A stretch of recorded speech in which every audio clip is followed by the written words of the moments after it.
What up guys, this is Aaron here, and this time we are heading to Seoul in South Korea.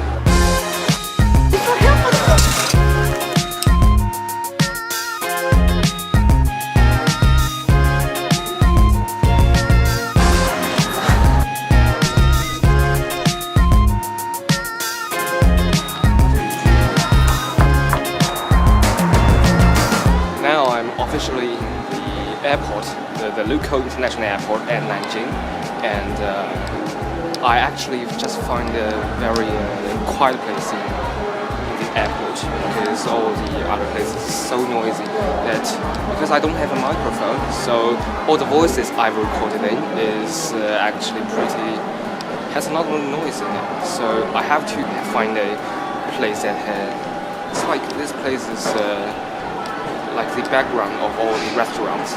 It's kind of like the oasis made of all the chaos. So why I'm doing the vlog in English? There are three reasons why I'm going to do the vlog in English. First and foremost, I would really like to gather some audiences on YouTube. And not least, I mean just increase some of the subscribers on YouTube. Because comparing to some domestic platforms, sort of platforms I can upload the videos, YouTube is much more professional, and the video quality on it is much more greater. It's enormously greater than Bilibili, those domestic platforms. And also I'm going to go to some overseas schools in the future. I'm going to go abroad to have further study at the university. So I would like to develop my YouTube channel to have more fans on that. So maybe some days I can be like those famous guys on YouTube that I can actually monetize my videos. Maybe I will do the parallel career in the future because I want to have the economics degree at the university, but I'm also very into cinematography. So I like to record my life in videos, including all my trips, all my daily lives, maybe all in vlogs. Just like some famous people on YouTube like Casey Neistat. He's one of my most admiring and inspiring people I've ever seen. I have uploaded 2 videos on YouTube, but they are all in Chinese. So if I want you guys who learn languages learn English, I have to add the subtitles in it. It's very complicated and very cumbersome. I have to type in all the sentences all by myself and add the English subtitle underneath. So if I can directly record them in English, that will be much more easier for me. And also the second reason is that I'm going to have the IELTS exam soon in Seoul at the 2nd day of the February.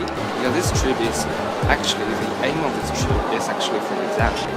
So through doing vlogs in English, I hope I can greatly improve my English skills, especially colloquially, an essential part in IELTS. And frankly speaking, there is also the third reason I'm going to do vlog in English, because I am going to have a summer school at the next summer vacation. I have to use something to actually demonstrate my English capability. That is something that very tangible, that is readily accessible to everyone. Especially I can show them to my examiners or the interviewers at the university. So doing vlogs, especially uploading them on YouTube, can solve this problem. Because most students, you just write the reference letter and just write all the personal statement that can't just plainly say that your English capability is very great and you have scored some great skills.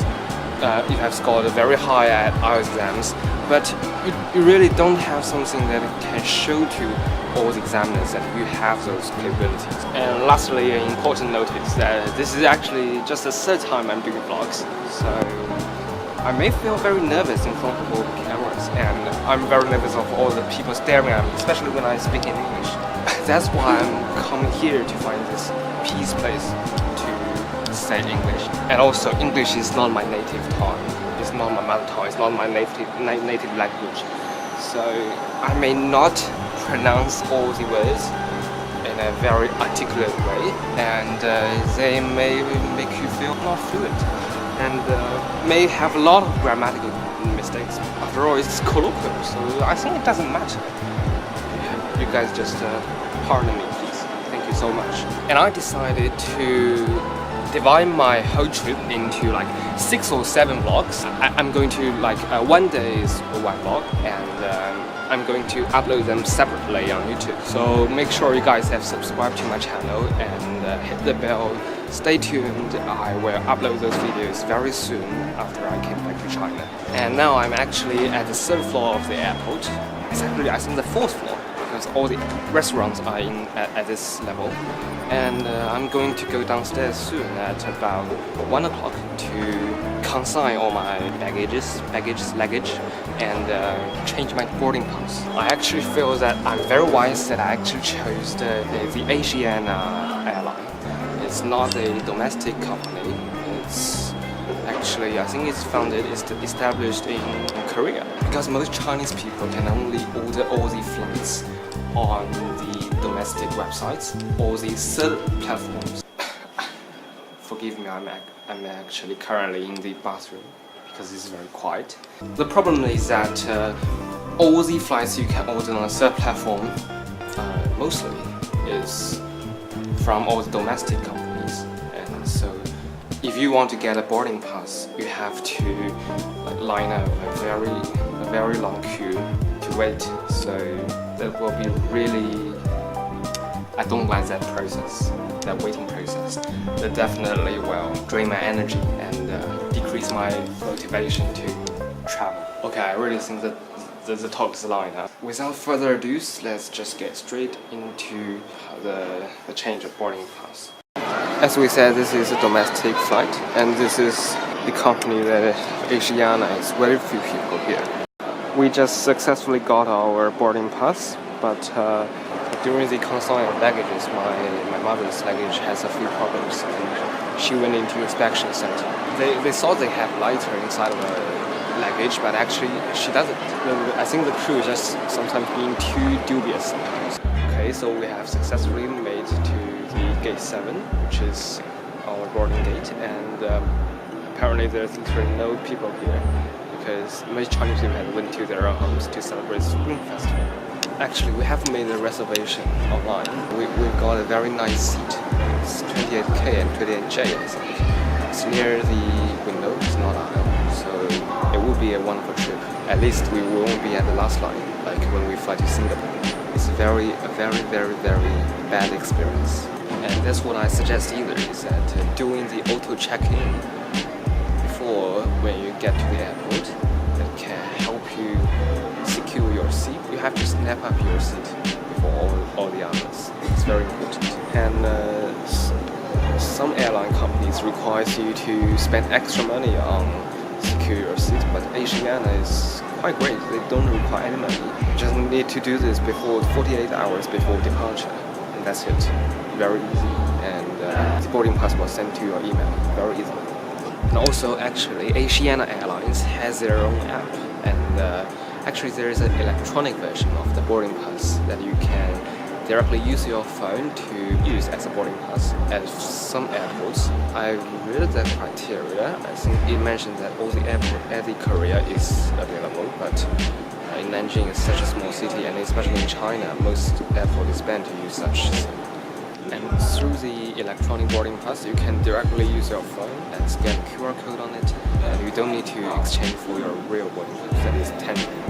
So that will dramatically reduce your time for the exchange of boarding passes. You can even arrive at the airport before 30 minutes of departure, which is pretty amazing. Please check your flight number. Electronic device.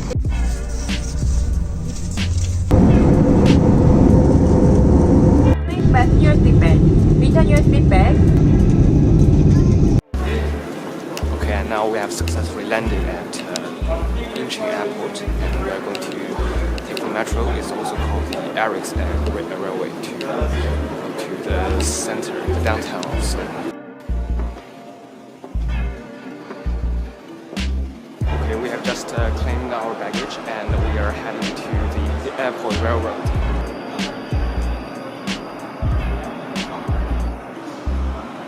there are actually several ways to get to downtown in Seoul. The predominant way is to take the railroad. There's also some other options apart from taking the railroad, mainly buses and taxis. So there are actually two options when you taking the airport railroad. One of them is express railroad, that it is a non-stop train, directly travel from the Incheon airport to the railway station at Central. And another option is a railway that stops at every station. And that kind of railroad is what we are going to take because we have to transfer to another line during the travel. Since we have already bought the T-Money card, which is a transportation card here at Seoul, we can directly use that card to take the train. So that's much more easier. And what we are going to take is the airport line to Gimpo International Airport and transfer to line 9 and transfer to line 6, I think is a pink line, and we can get to our hotel.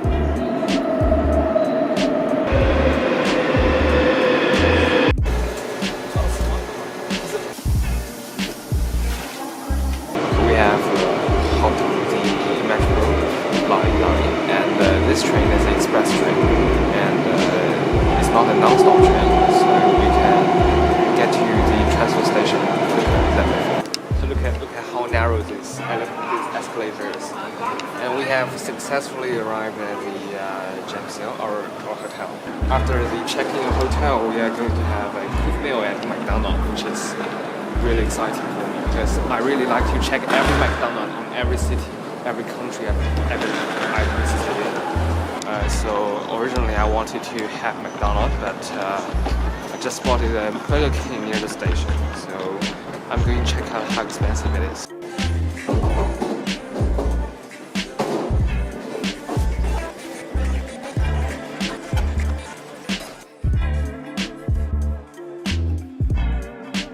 Another bill that cost me 5,600 won. Okay, we just finished the test, and I think basically the price is almost the same as domestic price, but sometimes it's even higher, especially when you don't have all of those coupons if you are a VIP in China. So I normally don't suggest you still take fast food here. And also I think I have ordered too much soft drinks here because every combo include a cup of Coca-Cola, which is pretty, I don't want it, but they still give it to me, and it cost me an overall for 9,500 wons, which is approximately 60 yuan in China. Now we are heading to our hotel called Seoul Delight Hotel. It's not very far from there, just about 500 meters. And also I want to say that Korean's English is kind of pretty bad. They don't understand anything I said. Just a few things relating to meals they know, but when I ask them why the vending machine can't work when I insert my credit card, they know nothing about it. They don't understand what I'm talking about. Maybe it's because I said those English too quickly or something. I don't understand that. But after all, I just don't know how to spend money. I only exchanged for about 35,000 wons. And if those money run out, we may have no money to spend. And actually, I think our hotel is actually near Olympic Center, so there will be a lot of elements relating to Olympics, relating to all the sports facilities here. And look at how many hotels here and a lot of coffee shops readily can be seen in Korea and the center of Seoul. We have just arrived at a hotel called Hotel Delight. It's a newly built hotel, just opened in 2017.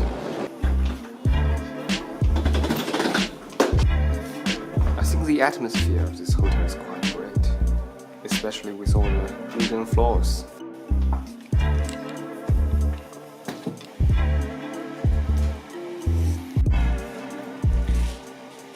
I think this hotel is really crammed into especially you see the bed is here and the bathroom is over here.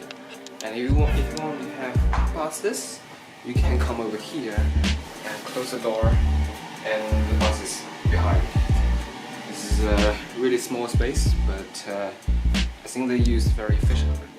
And that basically concludes the arrival day of Seoul. And make sure you have subscribed to my channel and hit the bell. Stay tuned. I will upload the official first day travel in Seoul very soon.